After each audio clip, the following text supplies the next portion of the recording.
Alright, so from the previous module, we were talking about digital audio. Now let's talk, about hard disk recording and digital audio workstations, okay? So this is kind of segues from the previous module into this module. So hard disk recording. So hard disk recording is obviously nowadays it's a computer-based digital audio recording technique lah.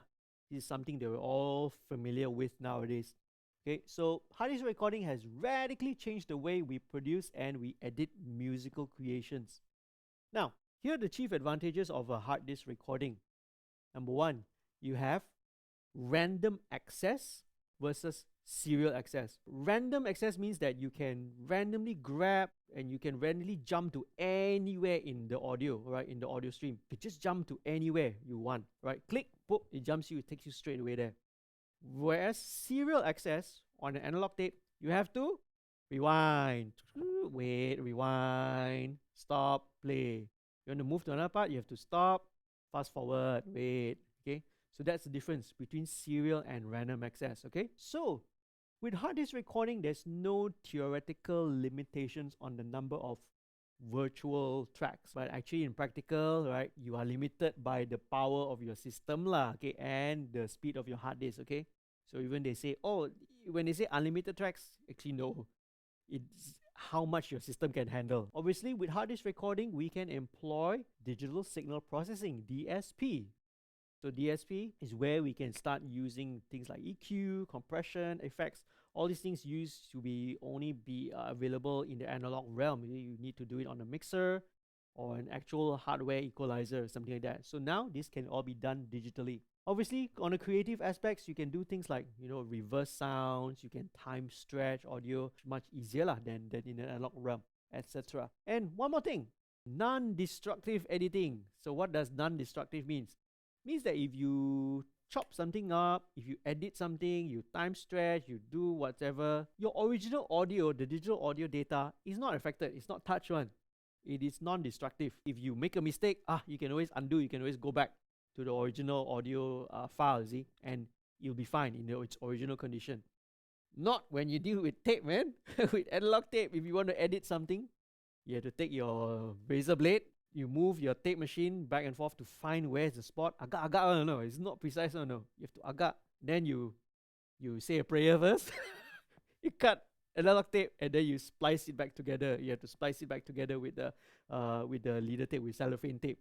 And then you hopefully you're still praying at the time, you're keeping your fingers crossed, you check back your edit is correct or not. Right? Okay, then if it's correct, it's okay, then okay, alright, that's fine. Same thing when you're recording as well on tape. Once you press record on top of a track, you are going to erase whatever is below that already. So if you say, okay, let's do for another take, you better be well damn sure that you are going to get a better take. Otherwise, whatever you did before that is gone forever. Okay, so non-destructive editing lah. All right, okay, let's move on forward. So what is the digital audio workstation? We always refer to DAW nowadays, right? So now, actually, digital audio workstation actually refers to the entire system. It's not just the software alone, right? We actually refer to the entire system. So it's a system that's designed to record, edit, and play back your digital audio. So much like you have a word processor, you have Microsoft Word and all that, you manipulate words, right, and characters. A DAW has the ability to manipulate digital audio. So a DAW here, it simply refers to, it's a combination of the software and the associated audio hardware lah, okay? So for example, audio converters which exist on your audio interfaces lah. So this is where you always hear the term analog to digital converter, your ADC, and you also have your digital to analog converters, your DAC. So for example, a digital 8-track system, you can have 8 discrete inputs, for example, and a certain number of outputs. So depending on what interface you're using lah, okay? So certain number of inputs, certain number of outputs. Sometimes maybe perhaps only stereo output for your playback and your recording. Let's move on. Next slide. So DAWs generally come in two varieties. One will be computer-based DAWs. So computer-based DAWs, right, will obviously have a computer, be it a PC or a Mac. Then it will have its audio interface. The long name is actually its audio MIDI interface, but everyone just calls it audio interface nowadays, okay? So every interface will have your AD and your DA converters, okay? It's already built into the device. Okay, that's what the function of an interface is. Then you have your audio software, right? Cubase, Pro Tools, Sonar, right, etc. All right, let's move on. Now, hardware-based DAWs, surprisingly, they are not gone. They are still around today, right? They're still going strong. So hardware-based DAWs will consist of usually a mixing console, right? You have a control surface and the digital interface all in one device. Now, some of them nowadays also have computer integration as well. So some of the new mixers, digital mixers, have all the multi-track recording. They function as audio interface. They function as a DAW, right? You can connect it to a computer. So in this case, this is, for example, a old Yamaha multi-track hardware-based DAW. Some of them that are around now from like Zoom, Korg, all these other brands have much more smaller ones. Nowadays, it's a lot more portable, okay? This one, I have this in my studio. I used to use this for my band, for playback of our sequencing tracks. It was crazy, it was crazy carrying this thing around. It was so big. Nowadays, you have something like the Zoom R24 or the R8. It's so small like this. Boop, you can just carry it into a backpack, right? This one you had to put inside a flight case and carry it around with you. That was insane. All right, not gonna do that again ever. Okay. Okay, so but surprisingly, these are around. They're still around until this day, right? And still very, very popular and widely used. So obviously, your processor with faster cores. Oh, this is actually important. A processor with a faster core is actually preferable to one with a higher core count. It's preferable to something than which has like 16 cores or 32 cores or something like that. A lower core count but faster speed is preferable to something with many, many cores. Right, so because the reason why, the more cores are available, the more thread synchronization. That means all the different cores, right, they need to synchronize with each other. This actually can slow down audio performance. This can lead to a reduced processing power and actually slow down the system. Now, higher core count also sometimes might require different RAM configuration, blah, blah, blah, for optimum performance lah, okay? So, not necessarily you have, 8 core, 16 core, 32 core, 64 core, well, it's going to be better, right? Go for something with a higher speed.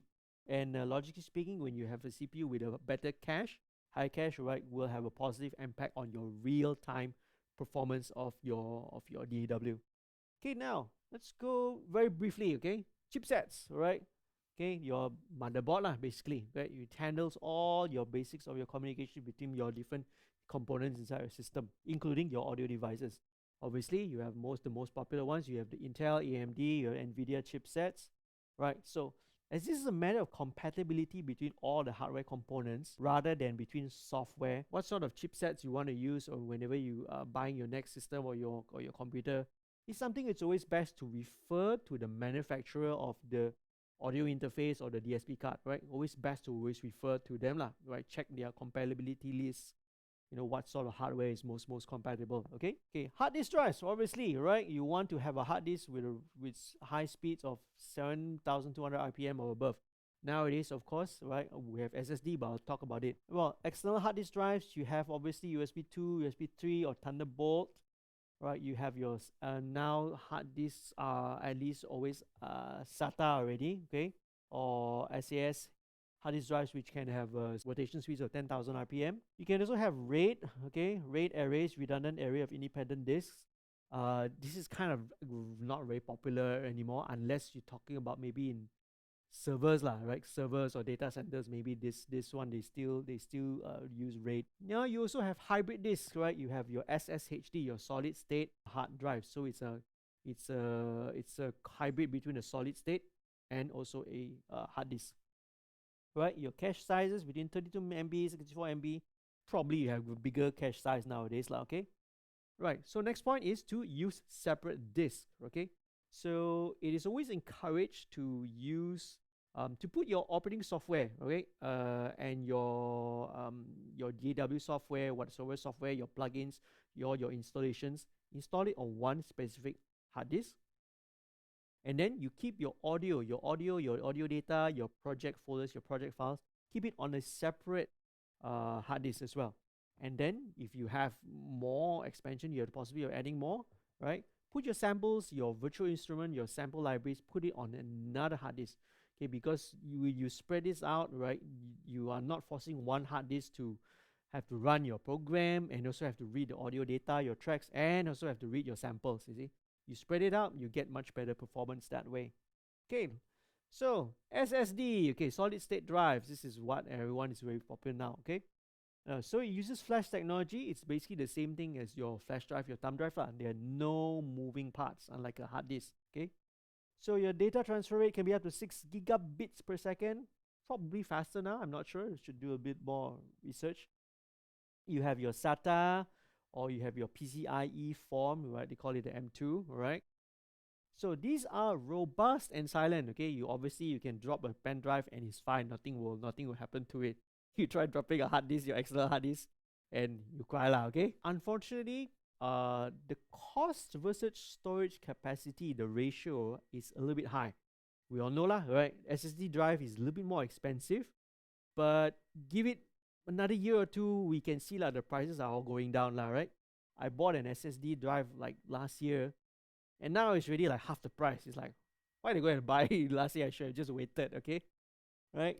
So, RAM, okay, this is very important. Random access memory, RAM is very, very important. Okay, no, so for audio, I think you're no less than 4 gigabytes for audio purposes. But I think in this day or age, we are talking about no less than 8 lah, 8 GB lah, 8 gigs. So a 32-bit system, right? Okay, most of computing, right, prior to 2010 or so, run on what we call 32-bit OS. Okay, there's one limitation of 32-bit system. It can only theoretically access 4 gigabytes of RAM.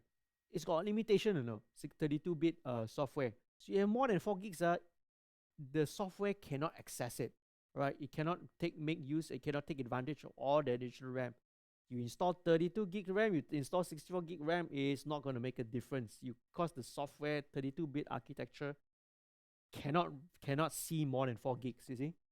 So that's why nowadays most operating systems and most software have all moved to 64-bit architecture already. So a 64-bit system can theoretically access 16 exabytes of RAM. This is 184467440737095516116 bytes of RAM, okay?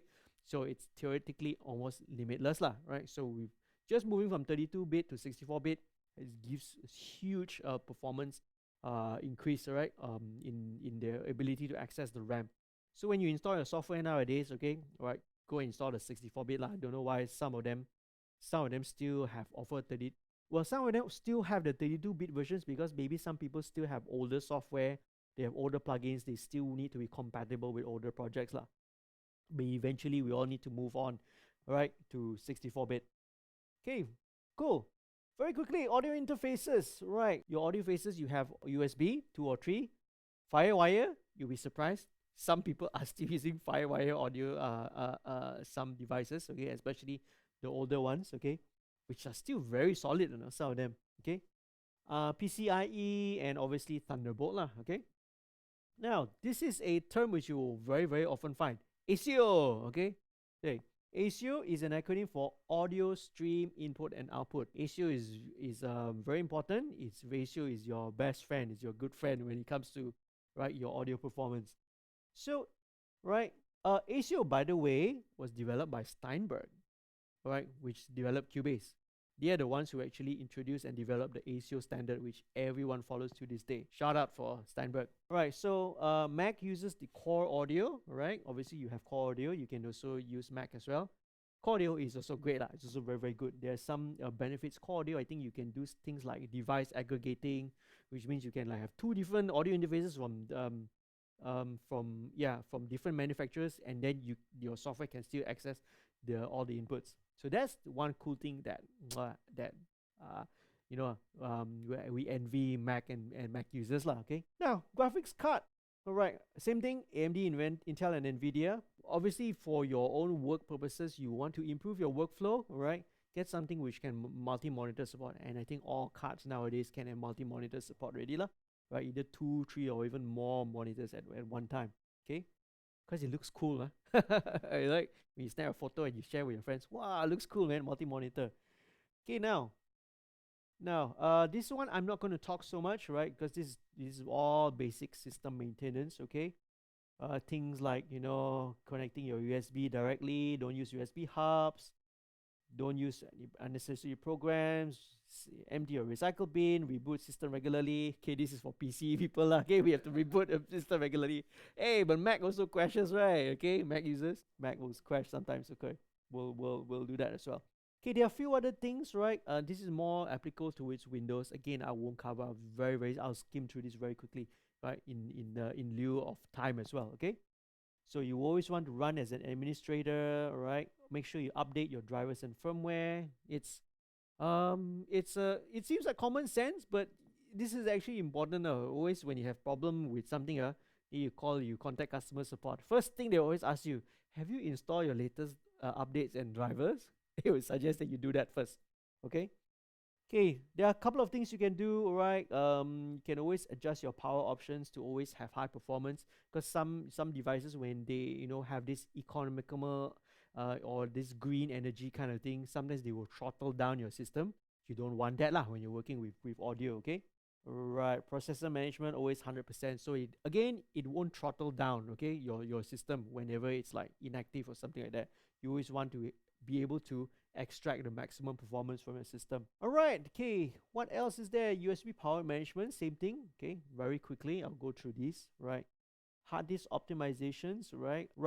Here's one thing that sometimes Windows users don't notice. There's always an option in your hard disk which says compress this drive to save this space.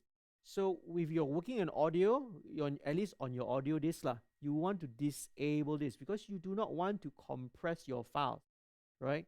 The reason why is because the decompression takes time and it takes resources and it slows down your system. Okay, so just be aware lah, Windows users. Okay, this sometimes this little thing is checked there and you don't realize, and it could be slowing down your performance. Okay, and allow files on this drive to have indexing. So you want to disable the indexing as well. Indexing is only useful for, let's say, when you want to search for something. You want to search for the file. I cannot find the file, where you go into your search and click search. Indexing makes that process faster, right? But it doesn't give you any benefit when it comes to your audio. Okay, in fact, it slows it down. Okay, click apply. Repeat the process for any drive where you're storing audio lah. Okay, is that the last slide? There should be a little bit more. Okay, let's go a little bit very quickly. This one you don't need to I don't need to cover too much. Okay, right? Your processor, it's better to set it to priority for the background services. Okay, yeah, so that's it when it comes to digital audio workstations and hard disk recording. If you have any questions, we'll leave it to the end right after this. Okay, so this brings us to the end of week 1 of Direct Access Music Production Workshop. Hope to see you guys again next week for week 2.